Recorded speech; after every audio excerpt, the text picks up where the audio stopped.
Hi, I'm, hi, hello everyone. Seeing everyone's presentations, I feel like my presentation is not up to the mark. There are not much pictographical representations.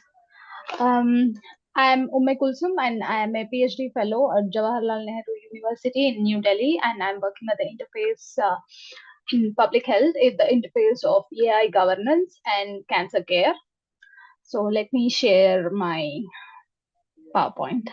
My topic is on cancer beyond the clinic, understanding cancer through the health system. So, whenever we talk about the deaths of cancer, we actually think that there was a biomedical aspect which was involved, and we don't consider about other aspects which might get involved into that. But in a study, a Lancet study, which was done by Langsilius and in 2026, which was published, it shows that in 2022, there were about 4.7 million cancer deaths, which were globally avoidable, which means there were 3.1 million preventable deaths if we had avoided the risk factors, and 1.4 million treatable deaths if the access was better.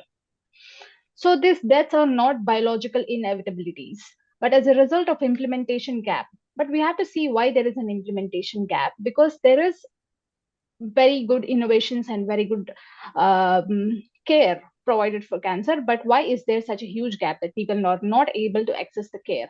Can you please go to the next slide? Uh, how governance shapes the behavior at scale. There is an example of it, how this Mexico's tax on sugar sweetened beverages led to people having the reduction of consumption of these beverages by 14%. So, according to me, I feel like governance changes the economic and the social environment in which the choices are being made by people, and it shifts the default when people just go and get things which are already available on the shelves, and most of it are some things which will lead them into cancer. Prevention is just not about the awareness campaigns, and there it's about a behavioral, not only about the behavioral change, that the governance also should take a responsibility, and it requires a sustained political commitment to protect the population health. Can we change the slide? Yeah. And also coming back from prevention to the treatment, let's look about how accessible care is different for different people. And if we consider HPV vaccination, we see that 85% of high income countries have programs, and there are less than 25% low income countries which have programs. This difference is not only just a biological difference, it's also about the prioritization on the governance levels and the financing priorities and also the political will. And when we talk about this thing, we cannot forget about the equity. Without governance led financial protections, the out of pocket expenditure on people with the low income becomes a catastrophic thing, and they cannot just go out of their way and get the health and the care which they need. And then also there is a need to bridge the gap between the high and the low resource settings.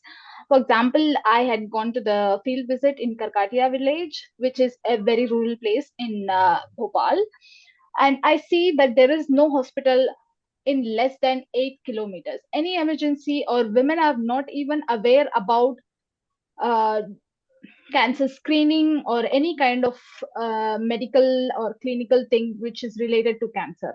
So, based on all of this, what I want to say is there should be a governance. Governance should play an important role, but also there should be a community participation role in providing care for the very people whom we are providing the policies and whom we are the healthcare policies are being made. So, approximately one third of the cancer deaths can be avoided through primary prevention, but prevention requires governance led legislative tools.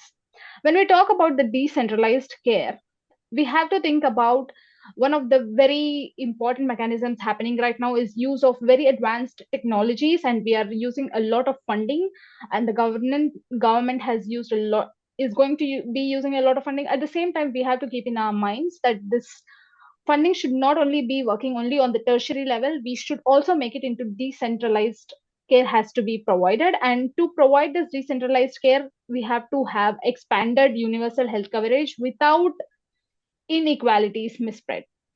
30 And seconds. impactful policies must be built with community and not without. with community and not without community. This health system succeed when people trust them and participate in them. That could also go on with an example of HPV vaccination. Can we go to the next slide? To reduce cancer mortality meaningfully, we must move beyond chemotherapy and screening and also strengthen our governance and health systems. Thank you.